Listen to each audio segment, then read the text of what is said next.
कधी विचार केला आहे की जग फक्त काही शतकांमध्ये किल्ल्यांवरून थेट कारखान्यांपर्यंत कसं पोचलं?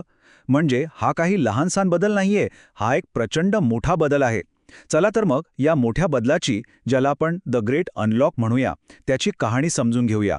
या बदलानेच मानवी क्षमतांना एका नव्या उंचीवर नेऊन ठेवलं. अर्थात हा प्रवास काही एका रात्रीत झालेला नाही. तो होता अनेक मोठ्या बदलांचा परिणाम, ज्यांनी हळूहळूच जुन्या जगाचे नियम बदलले आणि आधुनिक युगाचा पाया घातला. तर या विश्लेषणात आपण याच प्रवासाचा एक एक टप्पा उलगडून पाहणार आहोत. ठीक आहे, तर मग सुरुवात करूया एका अनपेक्षित घटनेपासून. ही अशी घटना होती ज्याने नकळतपणे मध्ययुगीन जगाला आधुनिकतेच्या दिशेने ढकलायला सुरुवात केली, आणि ती घटना होती धर्मयुद्ध. तर ही जी धर्मयुद्ध झाली, साधारण 11व्या ते 13व्या शतकात, त्यांचं मुख्य ध्येय होतं जेरुसलेम जिंकणं. पण लष्करीदृष्ट्या ते पूर्णपणे अयशस्वी ठरले.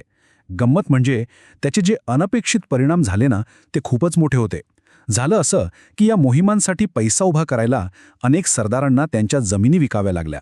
कित्येक जण युद्धात मारले गेले आणि त्यांना वारस नसल्याने त्यांची जमीन थेट राजाच्या ताब्यात गेली. यामुळे सरंजामशाही कमजोर झाली. त्याचवेळी पूर्वेकडील देशांशी व्यापार वाढला आणि युरोपमध्ये फक्त मसाले आणि रेशीमच नाही आले, तर अरब जगातून आलेलं प्रगत ज्ञानही आलं. यात गणित, वैद्यकशास्त्र आणि होकायंत्रसारखं तंत्रज्ञान होतं, ज्याने युरोपच्या विचारांना एक अगदी नवी दिशा दिली.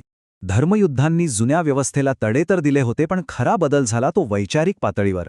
ह्याच बदलाला प्रबोधन किंवा पुनरुज्जीवन असं म्हटलं जातं. या काळात लोकांच्या स्वतःकडे आणि जगाकडे बघण्याच्या दृष्टिकोनातच एक खूप मोठा बदल घडून आला. प्रबोधन काळ म्हणजे फक्त चित्रकला किंवा शिल्पकला नव्हती. तो तर्क आणि विज्ञानावर आधारित एका नवीन संस्कृतीचा पाया होता. या काळात प्राचीन ज्ञानाला पुन्हा एकदा उजाळा मिळाला आणि एका नव्या युगाची खऱ्या अर्थाने सुरुवात झाली. आणि हा होता सगळ्यात महत्त्वाचा बदल. म्हणजे जगाच्या केंद्रस्थानी देव आहे या विचाराकडून मानवी क्षमता आणि बुद्धीच हेच जगाचं केंद्र आहे, या विचाराकडे झालेला हा एक खूप मोठा बदल होता. आणि याच बदलामुळे विचार करण्याच्या अगदी नव्या पद्धतींचा मार्ग मोकळा झाला. चला आता पुढे पाहूया.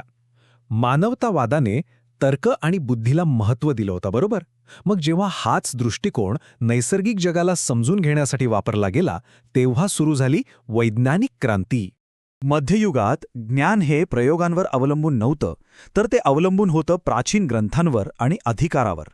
म्हणजे ॲरिस्टॉटलने जे सांगितलं तेच अंतिम सत्य, त्यावर कोणी प्रश्न विचारत नसे. आणि मग तो ऐतिहासिक क्षण आला.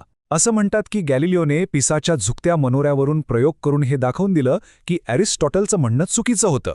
इथे प्रत्यक्ष निरीक्षणाने हजारो वर्ष जुन्या मान्यतेला खोटं ठरवलं. वैज्ञानिक पद्धतीचा हा एक प्रचंड मोठा विजय होता. आणि यातूनच नवीन शोध आणि नवकल्पनांचा वेग अक्षरशः वाढला.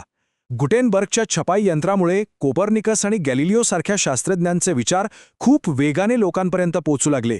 ज्ञानाचा प्रसार हाच या क्रांतीचा आत्मा होता असं म्हणता येईल. कोपर्निकसचा सिद्धांत हा फक्त एक वैज्ञानिक शोध नव्हता, तर तो तत्कालीन धार्मिक आणि सामाजिक व्यवस्थेला दिलेलं एक मोठं आव्हान होता. त्यामुळे या सिद्धांताला स्वीकारण्यासाठी ठोस पुराव्याची गरज होती. आणि इथेच सगळ्यात इंटरेस्टिंग गोष्ट घडली. एका साध्या साधनाने म्हणजे दुर्बिणीने हजारो वर्षांपासून चालत आलेल्या विचारांना चुकीचं ठरवण्यासाठी लागणारा ठोस पुरावा दिला. विज्ञानाची ताकद काय असते हे इथे स्पष्टपणे दिसलं. तर आता आपण शेवटच्या भागात आलो आहोत. इथे आपण पाहूया की ही नवीन वैज्ञानिक मानसिकता आणि ज्ञानाची तहान यांनी मिळून पृथ्वीचा नकाशा कसा बदलला आणि औद्योगिक क्रांतीला जन्म कसा दिला. यामागे एक व्यावहारिक कारण सुद्धा होतं. बघा, 1453 मध्ये ऑटोमन साम्राज्याने पूर्वेकडील व्यापारी मार्ग बंद केले होते. त्यामुळे आशियात जाण्यासाठी नवीन मार्ग शोधणं गरजेचं झालं होतं. आणि शोधाच्या या नव्या भावनेने त्या गरजेला एका मोठ्या संधीत बदललं. आणि या प्रवासांनी अक्षरशः जगाला जवळ आणलं. कोलंबस भारताच्या शोधात पश्चिमेकडे निघाला आणि अमेरिकेपर्यंत पोचला, तर वास्को द गामाने आफ्रिकेला वळसा घालून 1498 मध्ये यशस्वीरित्या भारताचा सागरी मार्ग शोधून काढला. तर जग शोधण्याचं हे सत्र सुरू असतानाच युरोपमध्ये एक वेगळीच क्रांती घडत होती, औद्योगिक क्रांती. जी मानसिकता जगाचा नकाशा बदलत होती ना, तीच आता उत्पादनाची पद्धत बदलणार होती. आणि हे सगळं एका साखळी प्रतिक्रियेसारखं घडलं. विशेषतः कापड उद्योगात एका शोधाने उत्पादनाचा वेग वाढवला, ज्यामुळे पुढच्या टप्प्यात अडथळा निर्माण झाला. तो अडथळा दूर करण्यासाठी दुसरा शोध लागला आणि ही प्रक्रिया अशीच पुढे चालत राहिली. आता या बदलाची व्याप्ती किती प्रचंड होती ह्याचा जरा विचार करा. 1779 मध्ये सॅम्युअल क्रॉम्प्टनने एक मशीन बनवली, स्पिनिंग म्यूल. या एका मशीनमुळे कापड उत्पादनाचा वेग तब्बल 200 पटींनी वाढला. विचार करा, 200 पट. ही एक अविश्वसनीय, अभूतपूर्व गोष्ट होती. आणि या सगळ्या क्रांतीला ऊर्जा कोणी दिली? तर जेम्स वॅटच्या वाफेच्या इंजिनाने. या एका शोधामुळे उत्पादन, वाहतूक आणि संपूर्ण समाजच कायमचा बदलून गेला.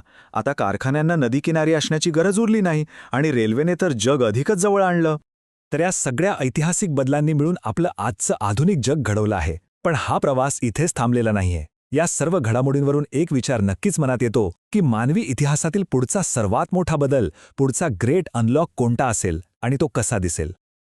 www.testwiser.com. Testwiser is a digital learning platform designed for students to prepare for board and competitive exams, offering chapter-wise tests and full-length mock tests. Study material like video, PDF notes, DPP, MCQ, theory, and most important, Maharashtra engineering admission counseling across multiple domains.